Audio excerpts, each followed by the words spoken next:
안녕하십니까. 마이바시의 회계 이야기 마이바입니다. 오늘은 한국카본이라는 회사의 사업보고서와 재무제표를 읽어보도록 하겠습니다. 이 동영상은 종목을 추천하는 동영상이 아닙니다. 이 동영상은 회사의 사업보고서와 재무제표를 계속 반복적으로 읽어나가면서 공부하는 동영상입니다. 이 회사의 사업보고서를 가지고 나온 이유는 한국 카본의 그 공시 내용에 보니까 수주 내용이 1월 달에 그렇죠. 1월 달에 58억. 그렇죠. 그다음에 5월 달에 155억. 여기까지는 뭐 그렇게 많은 수주 금액이 아니었어요. 그런데 9월 달에 722억 갑자기 많이 뛰죠. 그리고 바로 그 다음 달 10월 달에 처음에 1월 달, 5월 달에다가 이제 9월 달, 10월 달 상당히 속도가 붙었어요. 2282억 금액도 커졌죠. 그 다음에 11월 달에 또 한 달 있다가 311억 이런 식으로 상당히 그 시기도 빨라지고 그 다음에 금액도 커지고 이런 식으로 수주 금액이 상당히 커지고 있습니다. 커지고 있고 그래서 한번 이 회사의 사업보고서와 재무제표를 읽어보려고 가지고 나왔습니다. 자, 먼저 손익계산서를 한번 읽어보겠습니다. 그 손익계산서는 일정 기간 회사의 경영 성과를 나타내는 그러한 보고서예요. 그래서 이 회사가 얼마나 경영을 잘 했는지, 그래서 얼마나 성과를 많이 냈는지 한번 보는 거예요. 그런데 우리가 이거 보지 않더라도 아마 대충 예상을 할 거예요. 이쪽이 관련해서 산업기자재 쪽이 상당히 안 좋다는 것은 우리가 다 알잖아요. 그래도 한번 확인해 보겠습니다. 그래서 2017년도 9월과 2018년도 9월 어때요? 비교를 해보니까 1829억에서 전년도 올해 1620억 어때요? 한 209억 정도 줄었어요. 그쵸? 매출이 많이 줄었죠. 그리고 작년도 3, 4분기 어때요? 630억에서 올해 3, 4분기 474억으로 155억이 매출이 줄었어요. 역성장했죠. 상당히 좀 어려운 시기를 보내고 있는 회사였어요. 자, 그리고 영업이익 어때요? 그 2017년도 9월까지 누적이 92억. 그래서 이제 올해 2018년도 9월까지 누적이 4억으로 87억이 줄었어요. 그쵸? 87억이 줄었고 그 다음에 작년 3, 4분기에 적자였었죠. 6억 적자였었는데 올해 3, 4분기 때 흑자로 전환됐죠. 그쵸? 그래서 한 15억 정도 영업이익은 작년 대비, 전년 대비해서 늘었어요. 그쵸? 좀 의미 있는 지금 그 영업이익 증가 폭인 것 같아요. 작년에 비해서. 자, 그리고 당기순이익이 지금 작년 9월까지 해서 122억에서 올해 12억으로 한 110억이 줄었어요. 그런데 전년 3, 4분기는 2억에서 올해 3, 4분기는 12억으로 해서 한 10억 정도가 늘었어요. 상당히 의미 있는 영업이익과 당기순이익의 의미 있는 좀 반전을 이룬 그런 회사예요.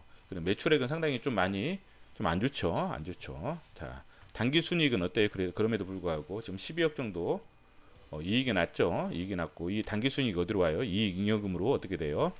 누적이 되죠. 누적. 회사의 재무상태표에 이익잉여금은 손익계산서의 당기순이익이 누적이 된 거예요. 그쵸? 그래서 많이 쌓여 있어요. 회사의 이익잉여금이 많이 쌓여 있죠. 2225억. 그래서 자본 총계는 3077억이에요. 3077억. 자, 부채 총계는 얼마예요? 580억. 어때요? 단위수가 벌써 틀리죠. 부채 비율이 18.84. 상당히 부채 비율은 안정적이에요. 이 회사는 안정적이다. 그쵸? 안정적이고. 자, 그래서 재무상태표를 한번 읽어볼게요. 재무상태표는 뭐예요? 일정 시점 현재 회사의 재산 상태를 나타내는 표예요. 그래서 안정적이냐, 안정적이지 않느냐 이 부분을 한번 우리가 보는 거예요. 왜냐하면 이 회사가 업황이 안 좋잖아요. 이제 지금 좀 약간 업황이 좋아지려고 하는 그러한 초기 단계이기 때문에 이 회사가 이러한 안 좋은 속에서도 얼마나 잘 버틸 수 있느냐 그런 부분들을 우리가 판정을 하는 거죠. 그래서 업황이 이제 나중에 지금 수주는 많이 되지만 이 수주 금액이 손익계산서나 재무상태표에 반영이 되려면 그래도 시간이 좀 걸리잖아요. 그렇죠? 그렇기 때문에 그때까지 얼마나 잘 버틸 수 있느냐 그걸 보는 거예요. 자, 현금 및 현금성 자산을 보니까 310억, 그 다음에 단기 금융상품이 697억, 단기 기타 금융자산이 31억이에요. 세 개 합쳐보니까 1039억이에요. 1039억. 어때요? 상당히 많죠? 이것은 바로 팔면 현금화 될 수 있잖아요. 그 작년 거도 한 1030 비슷하게 돼요. 합쳐보면 비슷하게 되고, 유동부채를 보니까, 유동부채라는 것은 보통 우리가 그냥 간단하게 1년 이내에 갚아야 될 총부채 이렇게 생각하시면 488억이잖아요. 그러니까 현금과 단기 금융상품, 단기 기타 금융상품의 합계액이 1039억이잖아요. 그래서 이 1039억으로 유동부채를 다 갚을 수 있죠. 어때요? 상당히 안정적이에요, 회사가. 그리고 이 회사가 이제 부채 중에 뭐예요? 이자를 지급하는 부채가 유동성 장기 차입금 없죠. 기타 유동 금융 부채 이자 지급하죠. 단기 차입금 이자 지급하죠. 그렇죠? 그다음에 장기 차입금도 이자 지급하죠. 그렇죠? 예, 다른 건 없어요. 여기도 없고. 그래서 이자 지급하는 부채들 합쳐 보더라도 어때요? 한 17, 18억 정도 되죠. 아니, 180억 정도 되죠. 57억에다 49억이니까 한 100억. 180, 한 190억, 180, 한 5억 정도 되죠. 185억인데 1039억이니까 충분히 뭐 이자를 지급하는 부채도 충분히 갚고도 남는 순현금 흐름이 상당히 좋은 회사예요. 자, 기타 유동 금융자산을 보면 여기서 보면 뭐 단기 대여금, 수주채권 있고 뭐 특별한 건 없어요. 여기서 매출 채권 및 기타 유동 채권을 보면 상당히 많이 회수가 됐죠. 회수가 됐는데 지금 매출 채권은 여기 액면으로 보는 것보다 더 많은 회수가 이루어졌어요.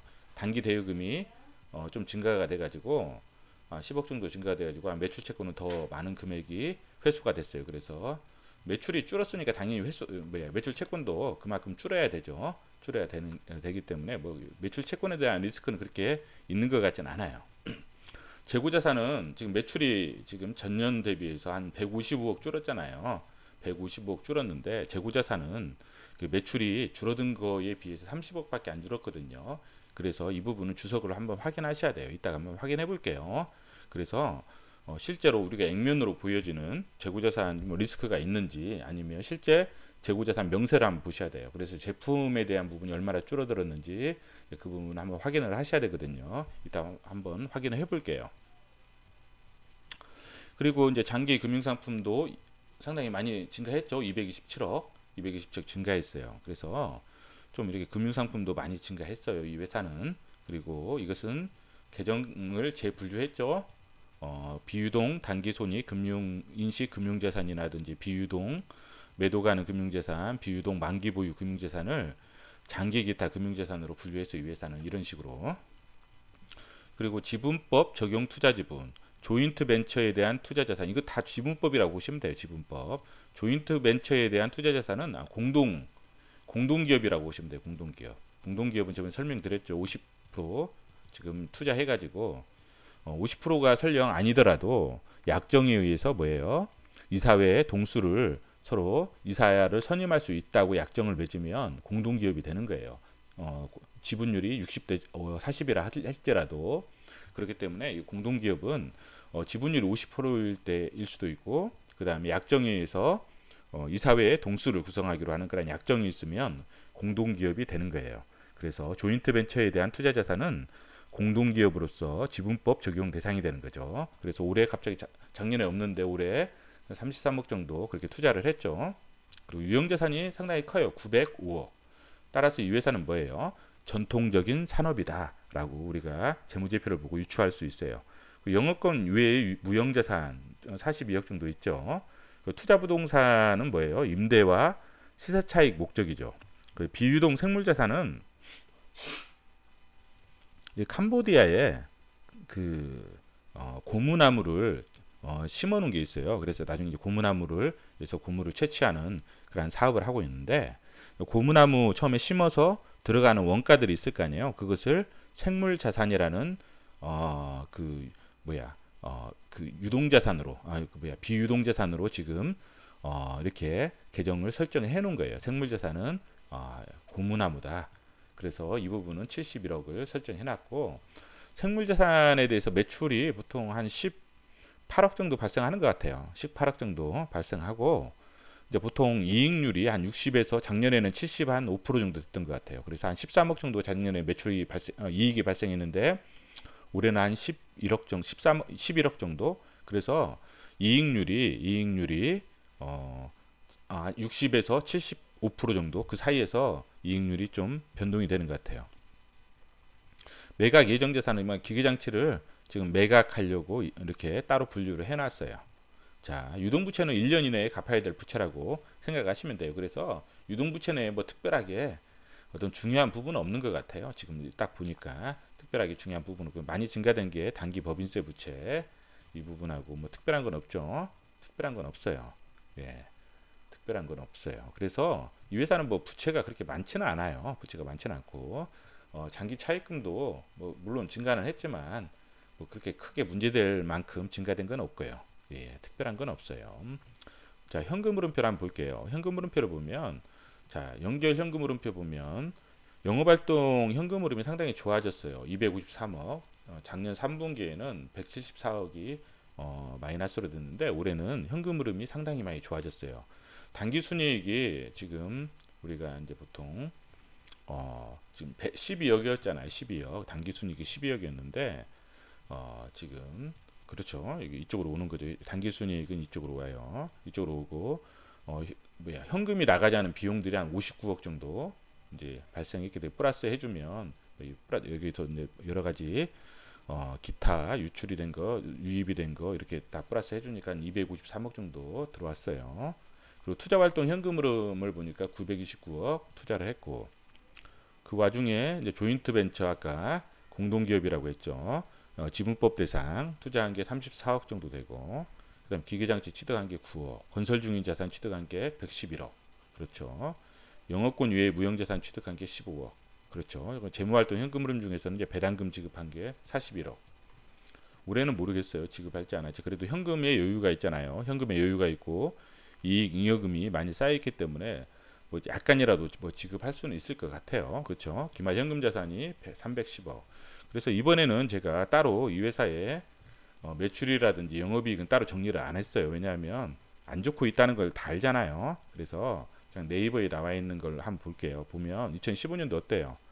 2016년도에 피크를 찍고 계속 내려오고 있잖아요. 매출도 하락하고 있고 영업이익도 지금 269억까지 증가했던 게 지금 18억으로 하락했죠. 지금 엄청나게 이 회사는 뭐예요? 지금 상당히 뼈를 깎는 고통을 지금 당하고 있었던 거죠. 2017년도 보니까 분기별로도 계속 마이너스 있다가 또 여기서 뭐예요? 플러스 지금 의미 있는 숫자죠.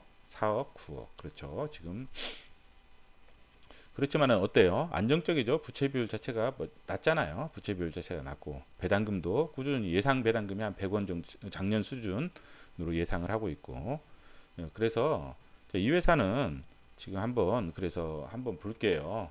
이 회사는 왜냐하면 우리가 좀 이렇게 이제 업황이 좋아지려고 하는 회사들은 좀 관심을 가지고 좀 지켜보는 게 좋을 것 같아요. 그렇죠. 그리고 전방산업, 뭐 현대중공업, 삼성중공업, 대우조선, 해양도 한번 지켜보고 우리가 뭐 유가의 흐름은 우리가 예상을 할 수 없잖아요. 예상할 수 없기 때문에 우리가 굳이 막 예측하거나 섣불리 예상하거나 그러지는 하지 말고 충분히 지켜보면서 관찰을 하시면 좋을 것 같아요. 이 회사들은. 자, 회사의 개요 보면 지금 이 회사는 2018년 9월 30일 현재 당사 한국카본을 제외하고 한 개의 종속회사를 국내에 가지고 있습니다. 그래서 지배기업은 주식회사 HC 네트워크스의 국내 종속기업과 이런 부분들이 있다는 거예요. 이런 해외 종속기업을 두고 있다는 거. 그래서 이게 국내 종속기업 그렇죠. 100% 가지고 있고 그 다음에 HCM, B나 해가지고 이런 부분이 있고 신규 연결이죠 이거. 예.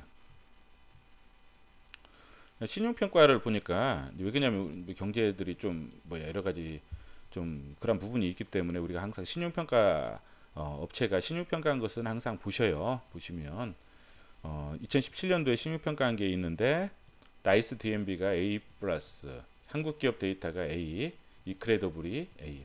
우리가 항상 그 어떤 사업 보고서를 보든지 항상 이 회사들이 나오잖아요. 나이스 DMB, 한국기업 데이터, 이크레도 어때요? 경기가 좋든 안 좋든 계속 평가를 하잖아요. 그쵸? 평가를 하잖아요. 그러니까 이런 회사들도 관심을 가지시는 게 좋아요. 이크레더블, 한국기업 데이터, 나이스 DMB. 뭐 계속 한번 거래처되면 뭐 이 회사들이 뭐 경쟁한다고 하지만 뭐 계속 새 회사가 다 했잖아요. 그렇기 때문에 매출이 계속 발생하는 부분이니까 이런 부분들 한번 이런 회사들도 관심권에 두고 한번 연구를 해보시라는 거예요. 우리가 계속 사업 보고서 읽다 보니 계속 나오잖아요. 이런 회사들이. 한국기업 데이터 신용 등급 체계는 A 뭐예요? 상거래 신용 능력은 우량하나 상위 등급에 비해 경기 침체 및 환경 변화의 영향을 받기 쉽다. 그러니까 뭐 특별하게 뭐 위험하다, 리스크 있다 그런 말은 없죠. 그냥 상위 등급에 당연히 AA나 AA보다는 경기 침체 및 환경 변화의 영향을 받기 쉽다는 것은 당연한 거 아니에요. 그러니까 좀뭐 이크레디블도 거의 비슷해요. 그렇죠. 그 다음에 나이스 DMB도 A가 거의 비슷해. A 플러스죠. 나이스 DMB는 예 이런 부분이다. 그리고 8월 5일 날 합작기업 한국항공기술 KAT 출자를 했고 그렇죠. 이건 설립했고 3월 달에 종속기업 이것은 뭐예요? 지분법 그렇죠. 그 다음에 유통주식수가 4,100만 주 예. 그 다음에 배당이 지금 130원에서 100원으로 줄었죠. 올해도 이제 얼마 되면 100원으로 예상을 하기 네이버에서는 예상하는 것 같아요. 그쵸? 사업의 내용을 보니까 어때요? 카본 프리 프레그는 뭐예요? 철과 비교했을 때 뭐예요? 10배의 강도가 10배고 중량은 4분의 1. 그러니까 훨씬 철에 비해서 강도는 10배 정도 강하고 중량은 훨씬 가볍다는 거죠. 그래서 어떤 경량화 신소재로서 어때요? 가벼우니까 어때요? 가벼운 것은 뭐예요? 에너지를 적게 쓰잖아요. 그러니까 에너지를 효율을 높일 수 있다는 거죠. 그래서 이러한 부분들 현재는 낚시대, 뭐 골프채, 스키 등 뭐 주로 스포츠 레저용품에 많이 사용되고 있으나 향후에는 아까 항공 우주 사업, 아까 그 공동기업 투자한 거 있죠. 그런 부분들, 항공 우주 사업을 비롯한 어떤 차량 경량화 사업, 그다음 전자, 건축, 수송 사업 등 사업 전반에 걸쳐 사용량의 증대를 예측하고 있다. 이런 부분이죠. 그리고 LNG 운반선용 단열 판넬 사업은 뭐예요? 지금 이 회사 같은 경우 당사는 뭐예요? 국내 조선 3사 모두 뭐예요? 이 부분 이 판넬을 공급하고 있다는 거죠. 3사에다가. 그리고 또 글라스 페이퍼는 바닥 장식재에 들어가는 필수 재료로서 건설 경기에 영향을 받고 있다는 거죠. 우리나라는 온돌 문화권으로 안정적인 수요가 있을 것으로 전망하고 있다는 거죠. 경기 변동의 특성 같은 경우는 어때요? 조선소의 선박 건조 일정에 따라서 제품의 분할 납품이 진행되고 있고 또 어때요? 전반적인 산업 경기에 영향을 받고 있다는 거죠. 그래서 원래 영업 계약은 LNG 어때요? 이 관련된 판넬 사업, 분행제 뭐 관련된 부분이죠. 일시적 선박 공급 과잉 및 유가 변동성에 의해 침체되었던 해안가스전 미 셰일가스 수출 프로젝트들의 어떤 개발 재개 움직임이 이제 포착되고 있어서 어때요? 지금 활발히 진행하고 있다는 거죠. 그리고 LNG 관련 선박의 어떤 지속적인 발주 증가가 진행되고 있다. 실제로 현대중공업 수주 현황을 보면 상당히 그러한 수주가 계약들이 진행되고 있다는 걸 알 수 있죠. 이런 부분도 한번 확인해 보시고 시장 점유율 이렇게 보시면 탄소 섬유 사업은 당사 한국카본과 SK케미컬, TV카본 이런 부분 이런 회사들이 시장을 과점하고 있고 LNG 사업의 경우는 뭐예요? 동성 화인텍 그리고 강림 인슈 등이 있는데 당사와 즉 한국카본하고 동성 화인텍이 이제 좀 상당히 경쟁하고 있는 것 같아요. 두 회사가 그렇죠. 그래서 항상 동성 화인텍의 사업 보고서도 함께 읽어보시라 이렇게. 그래서 이 동성 화인텍의 사업 보고서에 보면 초저온 분행제 시장은 뭐예요? 한국카본과 당사 그러니까 동성 화인텍이 시장을 양분하고 있다. 이제 이런 부분이에요. 여기서는 이제 뭐 동성 화인텍의 강점을 써놓은 거잖아요. 그리고 이제 한국카본도 한국카본만의 장점이 있을 거 아니에요. 이건 또 이제 당사 한국카본은 2차 방벽을 일괄 공급할 수 있는 유일한 기업이다. 그 동석 파인텍은 뭐예요? 국내 최초 국산화를 이룬 세계 유일의 초저온 보냉자재 일괄 생산 시스템 업체로서 강점과 시장 선점을 위한 폴리우레탄 신제품을 출시하여 경쟁력을 높이고 있다. 이런 식으로 자기 회사들을 강점을 말하고 있어요. 이제 이러한 부분들도 한번 확인해 보시라는 거예요. 사업보고서를 읽을 때 항상 경쟁회사 사업보고서 같이 읽으셔야 돼요. 그래야 이 회사가 강점이 뭐고 경쟁회사의 강점이 뭐고, 그래서 두 회사를 비교를 해보셔야 된다는 거죠. 그렇죠. 신규 사업 등의 내용 및 전방 이런 부분이 있어요. 그래서 뭐예요? 경량화 사업은 뭐예요? 에너지 소비 절감 대응책이 하나잖아요. 그렇기 때문에 어때요? 이러한 부분들이 성장이 가속화될 수 있다는 거죠. 자, 영업 부문별 정보를 보면 거의 산업재 사업 부분이 대부분을 차지해. 일반재보다는 산업재가 매출이 차지하는 비중이 커요. 거의 88%, 거의 90% 가까이를 산업재가 차지한다. 그렇죠. 영업이익 같은 경우도 어때요? 전년 전분기 대비해서 좀 많이 줄었죠. 많이 줄었어요. 지금 근데 일반재 같은 경우는 뭐예요?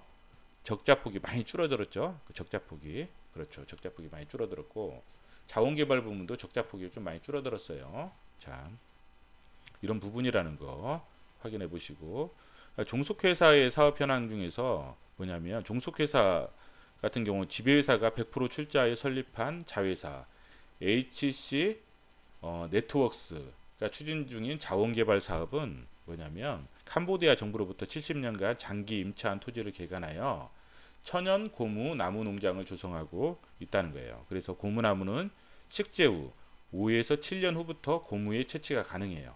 그래서 장기적인 투자가 필요한데, 이 회사가 이 종속회사를 설립한 게 2009년 11월에 설립을 했어요. 당연히 지금은 뭐예요? 5년에서 7년 지났죠. 지났기 때문에 매출이 발생해요. 매출이 발생하고 이익률이 60에서 75% 상당히 좋아요. 이익률이 높아요. 단지 이 회사에서 이 매출이 차지하는 게 큰 비중은 차지하지 않아요. 큰 비중을 차지하지 않기 때문에 그렇게 유의미한 그건 아니지만, 그래도 이익률이 높기 때문에 회사의 수익성을 조금이라도 올릴 수는 있어요. 그렇죠. 근데 이제 뭐냐면, 보고기간 종료일 현재 보니까 캄보디아 정부와 주민들 간의 토지 반환 문제와 관련 토지 소유권에 대한 어떤 분쟁 중에 있다는 거예요. 그래서 좀 약간 지금 그 주석에 보면 약정사항이 있는데, 그래서 이러한 문제 때문에 뭐냐면 손상차손을 좀 많이 설정을 해놨어요. 지금 일부 땅 같은 경우는 현지 주민이 차지하고 있어요. 그래서 이제 이런 부분들은 다 손상차손으로 해놔버렸어요. 그래서 그 아까 생물자산 있죠. 생물자산에도 손상차손이 돼 있고, 또 도로와 관련된 건설 가계정, 건설 중인 자산에도 손상차손이 돼 있고, 여러 개 손상차손이 많이 돼 있어요. 이런 부분들 때문에 한번 확인해 보시면서 읽으셔야 돼요. 그래서 HC 네트윅스 같은 경우는 매출액이 18억, 근데 단기순이익이 11억, 한 60% 돼요. 전분기에는 뭐냐면, 전기에는 18억, 13억. 어때요? 전분기 18억, 13억, 70% 되죠? 상당히 이익률은 좋다는 거예요. 이 회사가 이익률이 좋고, 이제 관계기업 중에서 한국복합소재 같은 경우도 어때요? 근데 적자죠? 근데 이윤 흑자고 이익률이 좋아요. 그러니까 이게 처음에만 돈이 많이 들지, 고무나무 같은 경우는 한번 심어놓고 있으면 이익률이 상당히 좋은, 어떻게 보면 그런 사업이다. 이제 그런 부분이죠. 이제 주요 제품 등의 현황 보면, 일반재가 한 9.4% 차지하고 산업재가 90.57, 그래서 100% 하는데, 이제 주요 제품 가격 변동 추이는 증가했다가 떨어지고, 떨어졌다가 증가하고, 증가했다가 다시 또 해서 상당히 좀 뭐 이렇게 좀 복합적이에요. 그쵸? 이거는 계속 떨어지고, 그쵸? 계속 떨어지고. 왜냐하면, 그리고 이제 원재료, 부재료, 이것도 이제 이렇게 쭉 보시면 이게 제일 많이 차지하죠. 그 다음에 이것도 많이 차지하고, 이것도 많이 차지하고, 회로기판도 많이 차지하고 그래요. 근데 이제 이 가격들도 뭐 유의미하게 정확하게 뭐 이렇게 그런 가격 변동, 일관성 있는 가격 변동은 없는 것 같아요. 그래서 좀 떨어지고, 그쵸? 이것은 정체됐다가 떨어지고. 왜냐하면 이게 수익성이 좋아지려면 어때요? 지금 여기가 원재료가 차지하는 비중이 상당히 커요. 거의 뭐 50% 가까이 되니까 이게 단가가 떨어지면 당연히 수익성이 좋아진다는 거죠. 그렇죠? 수익성이 좋아지기 때문에 이러한 부분들을 한번 확인해 보시라는 거죠. 평균 가동률은 이렇게 있다는 거 한번 확인해 보시고, 시설 투자 계획 등 진행 중인 투자들이 이런 게 있다는 거예요. 한번 확인해 보셔요. 이런 식으로 생산 증대가 위해서 좀 투자를 진행 중인 투자가 있고, 향후 투자할 계획 중인 것도 있고, 이런 식으로 한번 확인해 보시고, 수주 현황을 보니까 여기는 뭐냐면 2017년도 9월 30일까지 수주 일자가 된 것을 나온 거예요. 그쵸? 그 이후에 수주된 것들은 이제 공시를 보고 계산을 해야 되겠죠. 그쵸?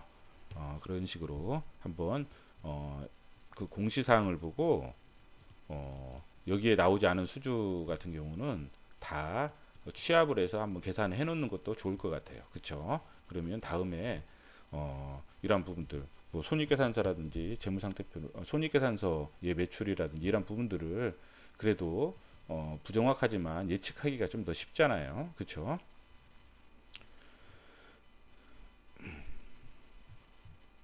뭐 여기는 뭐 이제 경영상의 주요 계약 뭐 이런 부분들 보면, 예, 이런 부분이 있다는 거예요. 지금 마곡 일반 산업단지 입주 계약 및 분양 계약 지금 하고 있고, 그렇죠. 6월 달에 R&D 센터를 구축하기 위해서, 그리고 해외 공장 조성 공사를 이 회사를 통해서 하고 있고, 그다음 해외 공장 부지 임대차 계약도 지금 했고, 그래서 해외 공장 조성 공사를 했다는 거죠. 이 토지 안에. 예. 그래서 지금 해외 쪽으로도 지금 공장을 짓고 있다.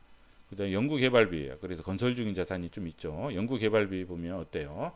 지금 뭐 작년하고 비슷하게 지금 비율로 연구개발비가 진행이 되고 있고, 어때 판매관리비로, 그 다음에 제조경비로, 그 다음에 무형자산으로 좀 가죠. 그렇죠. 제조경비로 좀 많이 가죠. 그래서 이제 뭐예요? 제품 재고가 있으면 어떻게 돼요? 제품 재고가 생기면, 제품 재고가 많다, 안 팔린 그러한 제품들이 많다. 그러면 뭐예요? 이 제조경비가 자산화되는 그런 경향이 있죠. 그렇죠. 자산화되는. 그렇기 때문에 리스크가 커지는 거예요. 제품 재고가 많아지면. 왜? 그 비용이 자산화되잖아요. 그렇기 때문에 지적재산권 보유 현황이 한 34건. 그렇죠. 그래서 이제 기여도 회사에서 기여도 4%로 이렇게 예상을 해서 지금 이 부분을 이렇게 해 놓은 거고요. 자, 그래서 이제 연결 재무제표 주석을 한번 볼게요. 주석을 보면 간단하게 그냥 볼게요. 왜냐하면 이 회사는 지금 손익계산서는 지금 그렇게 중요하지 않아요. 그쵸? 손익계산서는 왜냐하면 이미 업황이 안 좋아서 주가가 그만큼 떨어졌잖아요. 손익계산서 보고 아마 투자하는 분들은 없을 거예요. 이 회사를 보고. 그쵸? 우리가 관찰해야 될 것은 손익계산서에 찍혀지는 숫자가 아니고 앞으로 수주할 내용들이잖아요. 그러니까 수주할 내용들에 따라서 아마 주가는 반응을 할 거예요. 그렇죠? 그렇기 때문에 우리가 전방 산업을 봐야 되고, 우리가 이제 여기서 재무제표와 사업 보고서를 보는 이유는 재무상태표에서 얼마나 버틸 수 있느냐, 안정적이죠. 이 회사는. 그러니까 충분히 안정적으로 우리가 안심을 가지고 투자할 수 있는 회사라는 거죠. 만약 투자 대상 회사로 관찰을 한다면 그런 식으로 볼 수 있고, 그 다음에 사업 보고서를 통해서 어디에 어떤 식으로 투자할 예정인지 그러한 부분들 한번 확인해 보시고, 그런 관점에서 이제 보신다고 보시면 돼요. 그리고 사업 내용을 좀 알아야 되잖아요. 이 회사에 대해서. 그런 식으로 접근하시면 좋을 것 같아요. 이 회사는. 조문수 씨가 17.94%. 그렇죠. 이 정도. 그 다음에 종속기업의 개요는 아까 다 했죠. 이 부분은 안 할게요. 그리고 지금 관계기업은 뭐예요? 지분법 대상이라는 거. 그리고 공동기업, 이번에 공동기업이 됐죠. 50% 출자해서. 그렇죠. 50%. 그래서 한국항공기술 KAT 해서 좀 항공 쪽이잖아요. 항공 쪽. 그렇죠.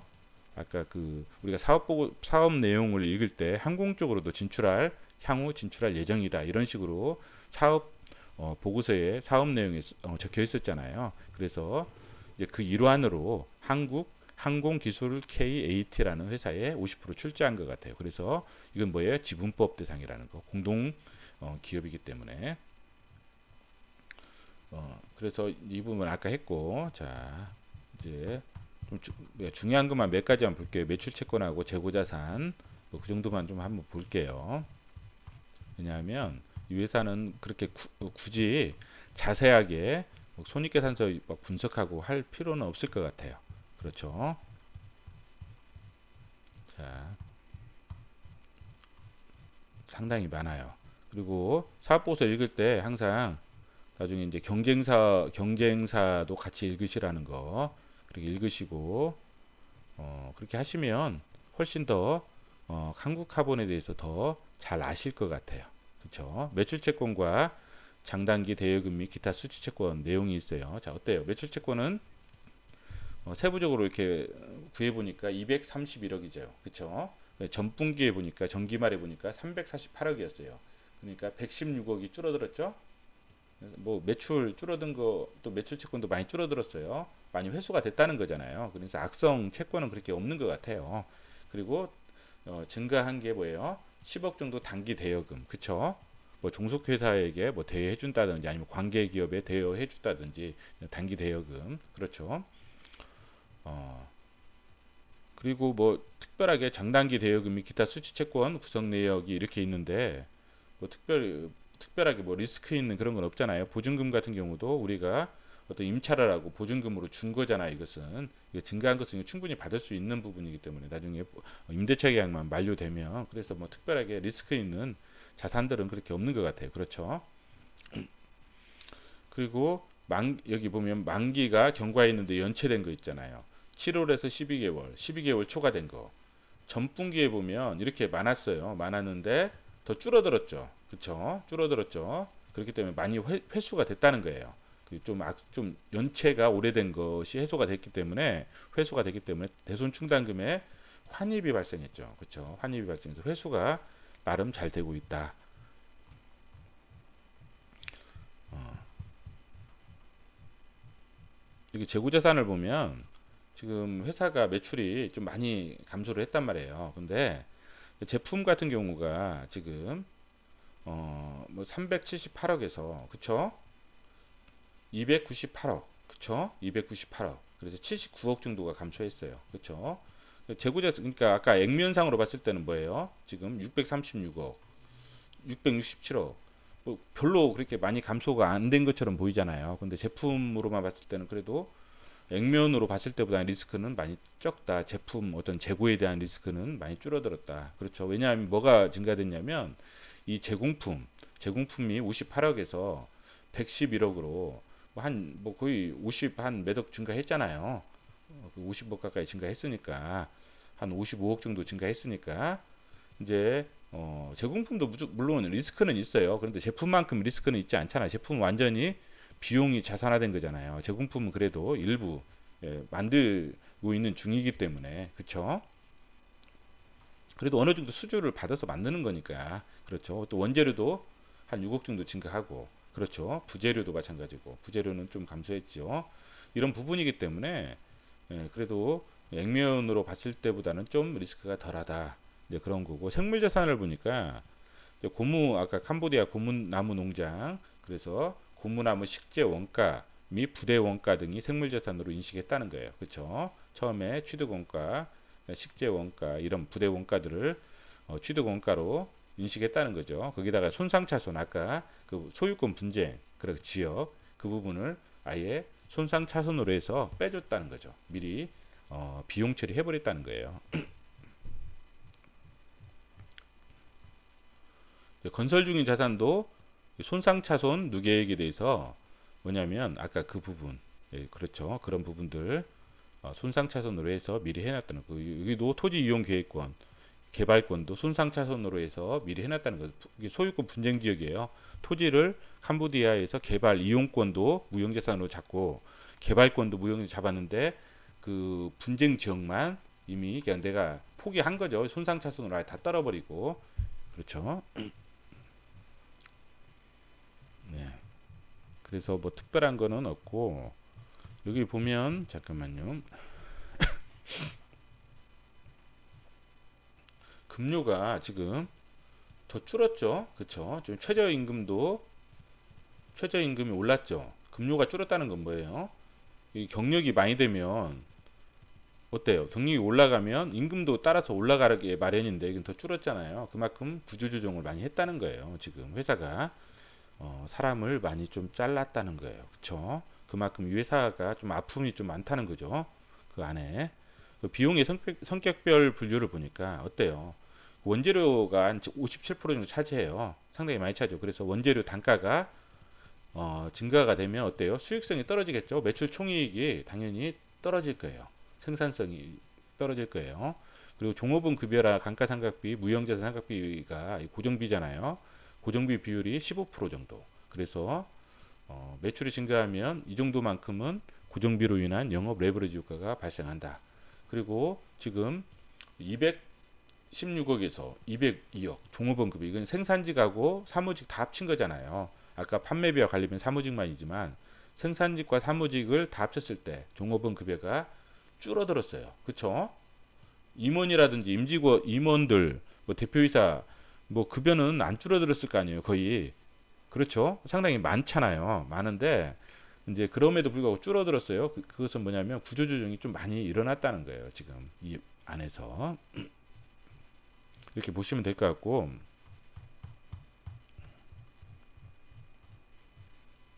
여기 보면 우발 상황을 보면 이제 2010년 1월에 캄보디아에 진출해서 크라체 주정부와 계약에 따라 캄보디아 크라체주에 약 10,000헥타르, 이게 어느 정도 넓인지는 저도 지금 감이 안 오거든요. 토지에 대하여 70년간의 토지 임차권을 획득하여 고무나무 농장 조성을 시작하였습니다. 우리가 도시에 살기 때문에 이 정도 넓이가 어느 정도 넓은지 막 이렇게 상상이 안 돼요.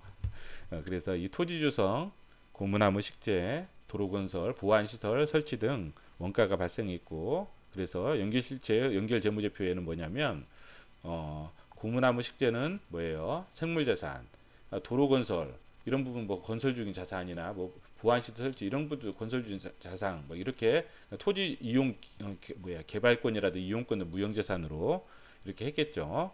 그런데 뭐예요? 지금 소유권 분쟁이 많이 발생하고 있어요. 그래서 2013년도 6월 캄보디아 중앙정부는 연기실체 고무농장, 나무농장, 부지토지의 상당 부분을 주민들의 소유로 인정해 줄 것을 발표해 버렸어요. 그렇죠? 그런데 2013년도 7월에 정부가 주민들에게 토지 소유권을 인정하는 증서 교부를 중단했죠. 그러면서 이제 좀 상당히 많이 이제 일단락이 됐는데, 이제 그래서 일부 이런 부분들 고무나무들이 고사했고, 그래서 도로 유실 등이 발생했고, 이러한 상황들을 반영해서 생물자산이라든지 건설 중인 도로, 무형자산, 토지개발권의 손상 차손 누계액을 계상했다는 거죠. 그리고 지금 현재 투자 국가 소송 ISD 제기하였으나 캄보디아 정부가 소송에 대응을 하지 아니하고 연결실체도 무단 점유된 토지의 소유권 회복이 사실상 어려운 것으로 판단하여서 이제 여기에 더 추가적으로 더 해서 이만큼 인식했다는 거예요. 추가로. 예, 그래서 이제 여기와 관련된 뭐 비용은 다 인식한 것 같아요. 그렇죠? 그렇게 됐고, 직원 현황 한번 볼게요. 직원 현황을 보니까 지금 어때요? 429명이잖아요. 2015년도에 487명이었어요. 그리고 2016년도에 483명, 2017년도에 471명, 429명으로 줄어들었죠. 구조조정이 좀 많이 일어났고, 구조조정이 일어나면 어떻게 돼요? 퇴직 1호금을 주잖아요. 그러면 일시적 비용들이 증가하죠. 일시적 비용들이 증가해요. 그래서 비용이 일시적으로 상당히 많이 증가해요. 구조조정이 일어나면 퇴직 1호금 또 몇 년치 급여를 또 추가적으로 주잖아요. 그런 부분이기 때문에, 그런데 이제 어느 정도 마무리가 된 것 같아요. 지금 영업이익도 지금 플러스로 들어왔었고, 그러면 앞으로 매출이 좀 수주가 많이 되잖아요. 매출이 발생하면 당연히 영업이익은 상당히 좀 많이 증가가 될 수가 있는 그런 어떤 구조적인 상황이라는 거죠. 그래서 오늘은 제가 한국카본이라는 회사에 대해서 좀 살펴봤는데 우리가 뭐 유가의 흐름을 예상은 할 수는 없잖아요. 그렇기 때문에 굳이 그러한 부분을 예측하거나 예상할 그런 에너지를 굳이 낭비할 필요는 없고, 우리가 이제 그 현대중공업이 이러한 수주 현황들 현대중공업 전방산업 현대중공업이나 삼성 중공업 대우조선해양 이러한 그 조선 3사의 수주 상황들을 좀 지켜보면서 이 회사를 관찰하시면 좋을 것 같아요. 그쵸? 그리고 아마 조선사들이 지금 그 해운사 선주들하고 지금 많은 계약을 하잖아요. 그런데 보통 이제 그 계약을 할 때 보통 옵션 계약을 넣잖아요. 한 뭐 다섯, 8개 정도 계약을 한다.